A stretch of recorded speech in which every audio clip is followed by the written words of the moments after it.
Welcome back.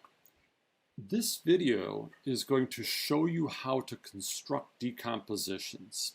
So as a review, what I'm showing on the screen right now is a decomposition, and we get that with the decompose function in R. You can plot it, or if you want, you could do an auto plot of the same object, and you get a ggplot version of this.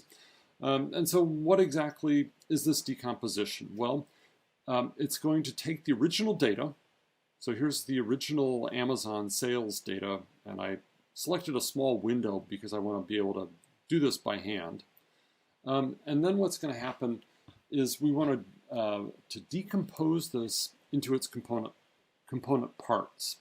And so the component parts consist of what are the seasonal effects. And so we see a regular season here where every fourth period sales go very high. The other three periods are quite low. And then another piece is what I've been calling the cycle trend. Your textbook also calls it that, which is anything that's not, on this periodic. So the seasonal part is the periodic part. The trend is something that is systematic but not regular. So it could be the cyclical part, or maybe the thing goes up for a while, then down for a while. We don't really see that with this short of a time series, but that's often present, as well as a true trend, which we see in a very strong way here, where their sales are systematically increasing over time. Okay, so we take the original data, and if we combine the seasonal part with the trend part, and then the last part is the remainder or the random part, we get the original data back. So how do we actually do this? That's the point of this video. So the methods that are used to do this are very old. They, I believe, go back to roughly 100 years. These are some of the first methods that were used. And so I'm going to talk about the basic multiplicative method of decomposition. There's a similar method for additive decompositions that I'm not going to cover in as much detail. So what is the multiplicative decomposition? We're going to assume that the observed data is just the trend, or the cycle trend, times the seasonal part, times whatever's left. Okay, so how do I pull out these three parts from my data? Well, the idea is this. We're going to first estimate the cycle trend using a moving average of order m. So m is going to be the seasonal period. For example, with the Amazon data, we had a seasonal period of 4 because every 4 periods we see the pattern repeating itself. All right? Now it's very important that you do it of order m. So in my previous video, I mentioned that if you don't have your moving average matching up with the seasonal period, you could get very weird effects. So in this case, if I used a moving average of 3, what you would find is that these 3 points would get averaged for the first value, and then we get the spike, and the point would jump up. And then that point would be in the next 2 moving averages, and then the third moving average would drop again. So it's like we're capturing some of that seasonality, and we don't want to do that. We want to just pull out the trend part. Right? So that's why we're using a moving average of order 4 in this case, because that is the seasonal period. Really important. Okay, once we've done that, we're going to create something called a detrended series. So if I divide my y value by the t, so y over t, you can think of that as being composed of the seasonal part as well as the random part. So divide by t, y over t is just the seasonal part and the random part. Okay, so cool. We've kind of isolated the seasonal part, but we've got noise mixed into that. So how do I do that? Well, I'm going to compute the simple average of my detrended data. So this is called detrended data, what I produce in step 2.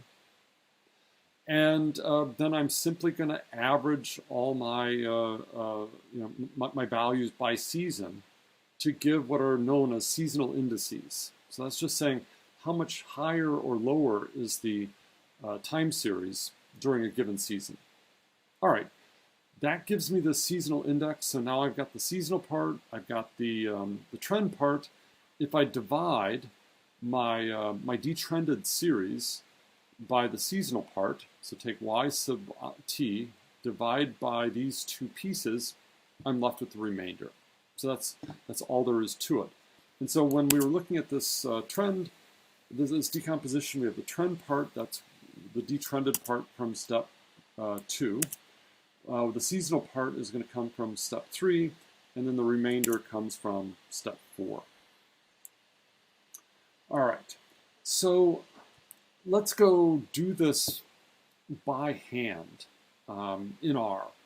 So first off, rather than using the entire series, which is maybe more realistic, let's just take a couple years here. So you see I've just taken the first 4 years to keep this manageable for a tiny example. Once we've mastered it for a tiny example, we can take it out to the full, 20, 30-year period, window that we have for the entire data set. But let's just keep our life manageable. So if I do this, this call to fit, as I showed in R, the fitted object has these components. So it's a list. X gives us the original data. Okay, so when we look at this plot, this is fit $x. That is the original data that I passed to it. Well, let's move through this kind of the way I've described the algorithm. So I'm going to skip seasonal and go over to the trend part. And so what is in the trend part is if I were to plot this fit $trend, I'm going to get this line. So let's just see what happens if I do an auto plot on fit $trend. What you'll see is that I should just get that trend part. And so that's where that's coming from. Then what is fit $figure? So you're going to see figure is, it's not exactly next. The fit $figure is giving us the seasonal indices. So the fit $figure is going to have length however long your seasonal period is. So here we have a period of 4, since it's quarterly data, therefore there are 4 figures. The interpretation of these is very important. And so what this says is our sales go up by 34% in the fourth quarter over the cycle trend. And so why is that? Well, remember, we're taking this seasonal effect times the cycle trend. And so our fitted value is going to be whatever the cycle trend is. But if it's fourth quarter, we're going to increase it by about 34%. What you'll also see is that my sales in the other 3 quarters get decreased from the cycle trend. So first quarter is actually almost equal to the cycle trend. That value is very close to 1. 98% is close to 1. Seasons 2 and 3, though, are substantially below. And so when we go look at what we're seeing, let's go back to our auto plot of this. That's exactly what we're seeing. This seasonal effect for the first quarter is about right on the value 1. Then our sales drop in the next 2 quarters, and we get that big bump in fourth quarter. Then the thing just repeats itself over and over again. So it's like our sales increase, and you can see that the amplitude of these effects is actually growing, but the multiplicative effect cancels that. And it just says your sales are always about 34% higher in the fourth quarter than they were in the cycle trend estimate, which is roughly what's in the first quarter here. All right, moving on. What is in the seasonal part? Well, we just repeat this figure part 4 times. And so that is going to be the seasonal index for each period as we go along. So the seasonal part has the same length as the data that we use to estimate the data. The figure part has the length of the seasonal period. So 4 versus, in this case, 16. Finally, the random part is everything that's left. So the one last part of this that I haven't shown you is the type. The type is multiplicative. It's not an additive one. Now, what I said earlier was we can recover the original observed data simply by multiplying the cycle trend by the seasonal part by the what's left over, the remainder. And so let's just go try that. So if I take the trend times the seasonal times the random part, notice what I have is the original data, except we can't do it for the two endpoints because the moving average doesn't give us those estimates. So that's a small problem with this classical decomposition method. This gets fixed with some of the more modern decomposition methods, but you're going to see we've recovered the original data exactly. All right, so those of you who've taken my classes before know I love to do these things by hand. So I'll use the moving average function. If I apply the moving average function to my original data, and I'm going to use a moving average of order 4 since I've got quarterly data. Notice I've recovered here exactly the cycle trend. So that matches exactly this.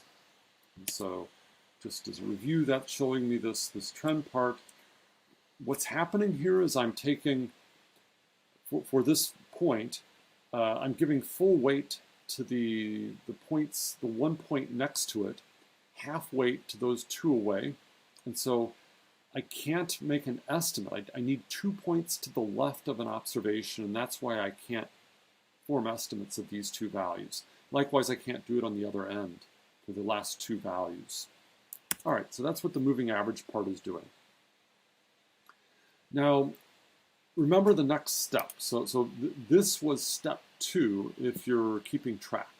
So step 2 was estimate the detrended. Sorry, that was step 1. That's the cycle trend part.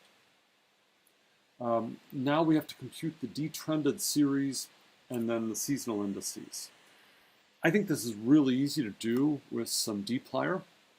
So I can compute my detrended data simply by dividing y by that moving average. At the same time, let's just get a hold of what quarter this is. So this quarter is going to return the value 1, 2, 3, or 4. It's going to assign that.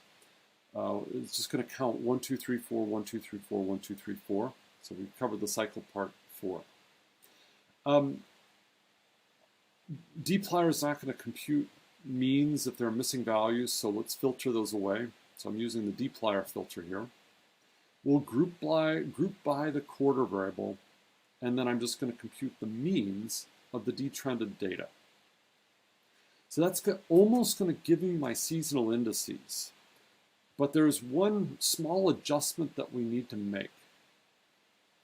So the small adjustment is that the values of the seasonal indices have to sum to 4 in this case. And there's no reason why they have to sum to 4, given the way I've estimated them.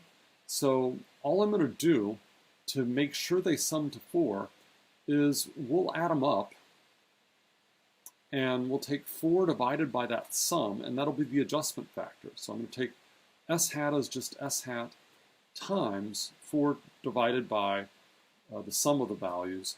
So now these things are going to sum to 4, and they should look very familiar.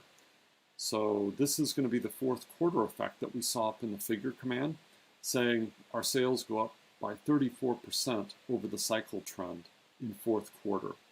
Here was 98% that we saw up here, and then our sales are substantially lower in periods 2 and 3. So the way to think about this is whatever the cycle trend, so that detrended data go about 84% of that, and that's what your sales will be in quarter 2. Likewise, go about 84% of it in quarter 3. Increase it by 34% to get what's happening in period 4. Okay, so every textbook tends to do this in Excel, and so let's do that together. So let's first begin by estimating the moving average, which is going to be our estimate of the cycle trend. I call that, this is T hat sub T. So remember how we do this. We're going to take half of this value, so half of the value that's 2 prior to it, plus all of this value, plus all of this value, plus all of this value, plus only half of this value. And then we're going to divide by 4. And so 1.37 is that moving average, and so you'll see that's exactly what we got here, 1.3717. And I can copy this down. Okay, next step is we're going to compute the detrended data. So what is the detrended data? Take y divided by that moving average. And so if I take my y sub I divided by the moving average, we get the detrended data. So then the next step would be to compute the values of these by quarter, which you could do with a pivot table. You'd have to compute the adjustment then, and you'd have the seasonal indices that we computed back here with R. I think the dplyr is way easier than using a pivot table. And then we could finally compute the remainders. So that's how we would do it in Excel.